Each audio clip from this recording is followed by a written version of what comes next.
আজকে তৈরি করে দেখাবো 1 কাপ গুঁড়ো দুধ দিয়ে ছানার জিলাপি। ছানার জিলাপি করার জন্য আমি পাতলা একটা শিরা তৈরি করে নেব। দিয়ে দিচ্ছি চিনি আর দিয়ে দিচ্ছি জল। এখানে কিন্তু পাতলা শিরাটাই করতে হবে, ঘন শিরা করলে কিন্তু মিষ্টি ভিজবে না, ভেতরে শক্ত হয়ে যাবে।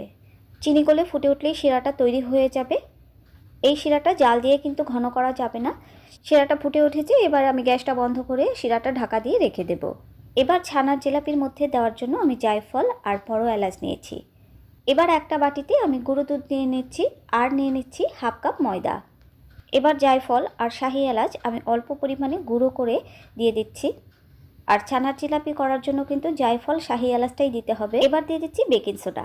প্রথমে আমি 1 চিমটিতে যতটুকু ওঠে ঠিক ততটুকু নিয়েছি। আমি আরও 1 চিমটি নিয়ে নিচ্ছি, ঠিক যতটুকু ওঠে। আমি দেখাচ্ছি আমি কতটুকু নিচ্ছি। এই যে ঠিক এতটুকু বেকিং সোডা আমি নিয়েছি। এবার গুঁড়ো দুধের সাথে সব কিছু ভালোভাবে মিশিয়ে নেব। একটু সময় ধরে ভালো করে মিশিয়ে নিতে হবে। এবার দিয়ে দিচ্ছি ঘি 2 চা চামচ। আপনারা চাইলে ঘিয়ের পরিবর্তে তেলও দিতে পারেন, তবে ঘিটা দিলে খেতে বেশি টেস্টি হবে। এবার সব কিছু এভাবে ভালো করে মিশিয়ে নিতে হবে, হাত দিয়ে এভাবে ঘষে ঘষে মিশিয়ে নিতে হবে। যখন দেখবেন দানা দানা হয়েছে আর মুঠো করলে মুঠো হচ্ছে, আবার চাপ দিলে ঝরঝর করে ভেঙে যাচ্ছে, তখন বুঝবেন খুব ভালো করে মেশানো হয়ে গেছে। এবার দুধ দিয়ে আমি ডোটা মেখে নেব। নরম একটা ডো তৈরি করে নেব।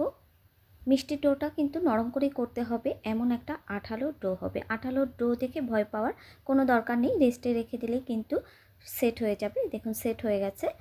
মিষ্টির ডো থেকে একটু লেচি নিয়ে প্রথমে গোল বল করে নেব, তারপরে লম্বা দড়ির মতো করে নেব।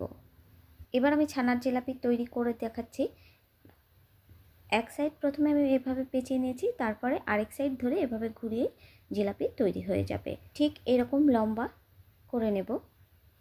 এবার চাপ দিয়ে একটু ভালো করে সেট করে নিতে হবে। এই তো একটা জিলাপি তৈরি হয়ে গেল। এভাবে সবগুলো জিলাপি আমি বানিয়ে নেব। এবার জিলাপিগুলো আমি তেলে ভাজবো। হালকা গরম তেলে আমি জিলাপিগুলো দিয়েছি। জিলাপিগুলো একটা সময় একা একাই ভেসে উঠবে। এতক্ষণ গ্যাস ওভেনের আঁচটা লো হিটে ছিল, এখন আমি হাই হিটে করে দিচ্ছি।